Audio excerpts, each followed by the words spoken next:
think there's a resurgence of anti-Semitism because at this point in time, Europe has not yet learned how to be multicultural. And I think we're going to be part of the throes of that transformation, which must take place. Europe is not going to be the monolithic societies that they once were in the last century. Jews are going to be at the center of that. The question is, why have Jews become not less but more radical over time? One very important factor, and I think it may be the decisive factor, is the fixation on the Holocaust. And if you read Peter Novik's book on American Jews and the Holocaust, which I think is a masterpiece, I recommend to everybody, it's been published by the University of Chicago Press. And what Novik argues is the Holocaust becomes the centerpiece of Jewish life in the 1960s. And it is sort of reinforced by the Six-Day War that the Israelis fight, and it very often goes together with the kind of Zionist, it's fused with the Zionist focus, so that Zionism and the Holocaust, together operate as the raison d'etre of Jewish culture or Jewish survival. That Jews are to remain around because of the Holocaust and to affirm their Jewish identity, which is seen as being lived out particularly well in the state of Israel. What this does, the way the Holocaust story, or the narrative, is presented in the 1960s, points out Novik, is that A, it is not only the centerpiece of Jewish life, but B, it is blamed on Christianity. That is a very important difference. Earlier, if one discussed the Holocaust, Jews discussed it, you blamed it on the Nazis. Not even all the Germans, you blamed it on the Nazis, who were seen as neo-pagans. Christianity was never entered the story as a villain. Pius XII was a good guy. Remember, he was the Pope who saved all these Jews. Well, suddenly he becomes a villain, in the 1960s, who conspired to wipe out European Jewry. Now, this, of course, is untrue. It's nonsense, but it is defended by a number of historians, particularly liberal Catholic historians. Jews just accept this. So the narrative is going to change to include everyone. Everyone who's not Jewish living in Western society is somehow going to be implicated in this. Who then are the good people? The good people are those who suffer with the Jews, blacks, homosexuals, right? All these other groups. And not only that, but Hitler, according to this myth, went around killing homosexuals as thoroughly as he killed Jews. Lesbians, of course, I don't think there's a single example of a lesbian killed by the Nazis, but a monument in Berlin to lesbians who were killed by Hitler. So you do is you include all these preferred victim groups. And Jews see them as their allies in a common struggle against Nazism, which is linked to fascism, which is linked to the right, and which is finally linked to white Christian society. Right? It's all very simple. And I think this transformation occurs in the 1960s, 1970s. You would walk into a synagogue and you would no longer see, on some fast day, you wouldn't see any longer the stuff you used to see, ancient symbols. You see pictures of people in concentration camps. And we're reminded that this was done not only by Nazis, it was done by Pius XII, done by all these other people. They all had a hand in this destruction. Now, of course, this is a gross oversimplification. It is a lie almost, on a scale with Nazi lies, but it is accepted. And there's sort of a predisposition, particularly among Eastern European Jews, to believe this, because they've left a society in which Christians did persecute Jews. The ones who came from Germany or these places, no, they had lived in, they were already emancipated, or this before they came. They were part of the general society in some sense. But the ones who came from Eastern Europe remembered, had bitter experiences back there. And the Christians they met didn't like them. Now, you hear stories that all the Poles collaborated in Nazi crimes. It's very hard to believe, since the Nazis, treated Poles like slave laborers, and they didn't have much opportunity to do anything much to Jews, and they fought against the invaders. But again, they're sort of linked to this in this narrative that everyone who has persecuted us, and generally European Christians and their American descendants are suspect of having Nazi or anti-Semitic sentiments. I think it is very hard. It's very hard to understand the cultural, social radicalization of Jews. Not just about the fact that they're socialists, but that they support the cultural, social left, not just the economic left. I think this is hard to explain unless you take into account the change in the view of the Holocaust, the centrality of the Holocaust. One might say for Jewish memories, folk memories, even for people who never went through the Holocaust. This becomes the centerpiece, and then finally the attempt to extend guilt to the entire white Christian population. And I think this is a critical step in understanding why Jews, particularly in the United States, and I see in Germany and other countries, have become radicalized. If you notice, there's also a spate of Holocaust museums, right? And this does not go away. Many of the ritual practices, the observances of Jews within a traditional Jewish community are no longer kept. So this is not going to bind the group together. What will bind the group together is a sense of an enemy. The enemy unites.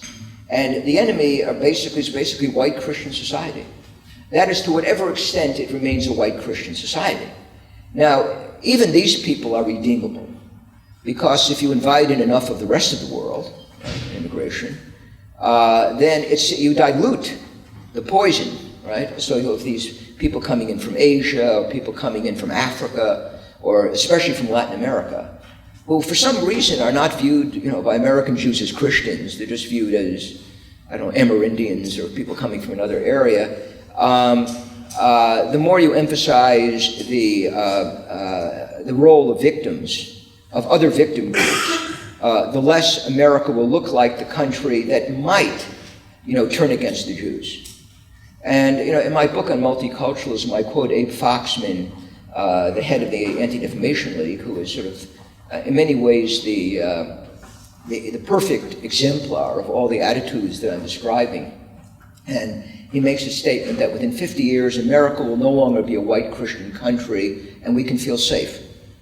There is this strong animus, which I think is present, and it is, at this point, very hard to remove. Something that reinforces it, by the way, is when you have liberal Christians coming along and saying, we really did commit the Holocaust, and our group really did all these awful things, and we're responsible for what happened to you. I remember there was about 2 years ago, the Amish in Pennsylvania asked forgiveness of world jury for not having done enough to prevent the Holocaust. Now, these are 16th century German peasants who are locked in these villages who barely know what's going on in the world. They ask forgiveness, for the Holocaust. I remember seeing reading a statement by Ralph Reed, the head of the Christian Coalition, who is, I think now, a Fox regular contributor. And he pointed out, I think Fox made a comment that American Christians aren't aware enough, they're not sufficiently aware of all the things done to my people in the Spanish Inquisition. Whereupon Ralph Reed said, yes, I accept personal responsibility. Well, here I'm thinking of, how is this Baptist from England or something, how is he responsible for the Spanish Inquisition? Nor were any of Fox's ancestors. They were from Eastern Europe. They were not living in Spain. But I call this, it's a kind of surrogate atonement. Like you atone for something that you're in no way responsible for in relation to somebody who's in no way a victim. But you stand for, you are sort of a representative of the victimizing group, and the other is a representative of the victim group, right? So you go ahead and you apologize to that person. But every time this kind of silliness takes place, I think it encourages this this hostile attitude toward white Christians, and it reinforces the belief that they're somehow responsible for something they never did. And I think in many ways the radicalization of Jews in the United States and to some extent in Western Europe becomes almost a model for other groups. I remember speaking to a close friend of mine, the late Will Herbert. Herbert was saying, Jews are becoming radicalized because they're imitating blacks. And I was thinking, I was very young at the time, I didn't want to hurt his feelings by thinking that, no, the blacks are imitating Jews. I mean, the sense of alienation, the quest for the phony history you invent. You have to invent a history to explain your alienation. I'm alienated because they all did this or that to me. And again, I would sort of come back to a point that Professor Lin made, that if you're dealing with a group that has a very high IQ, you're not dealing with groups that are less intellectually vigorous, are less present in the professions, have less, are less clever at verbalizing. These attitudes are going to make themselves felt in the general culture. Okay. Black attitudes are important only because whites decide to notice them, because they fit into other agendas, and because, particularly in contemporary liberal Christianity, there is what I call the politics of guilt. So the Jewish influence makes itself felt because Jews make themselves felt, and in particularly, as I said, in verbalizing, as a verbal class in television, you see them all the time in journalism, and you see, what is the effect of all of this? Well, I think if you look at I look at two areas, we might say, of Jewish activity, and I'll say which has had the more harmful effect. We're not looking for a positive effect here. I mean, Jews have had a positive effect on medical science and banking and areas like that. We're looking at the culture. I think it's been a generally negative effect in the United States, certainly in my lifetime. And I would say the two areas that people, that at least I have noticed, one of them is Jewish Zionist activity. I would say that, this is annoying, but even if Jews weren't around, I could imagine particularly the Christian right, which is fanatically Zionist, pushing the Republican Party into taking a very strong Zionist position. I don't think the Jewish presence is absolutely essential.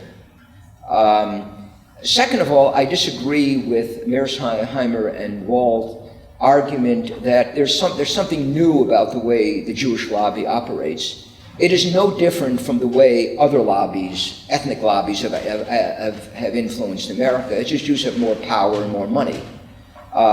With one exception, the white Anglo-Saxon Protestant groups which pushed the United States into World War I because they were pro-British and used all of their influence in politics to do so. But one might say that in their defense, they were the majority in the country at the time.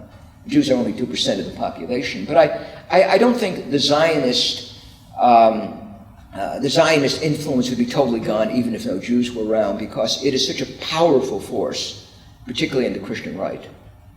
And not only among fundamentalists, but among other Christians who seem to accept the idea that Jews are a chosen people and that Israel is the country that they must occupy in order to be in conformity with God's will.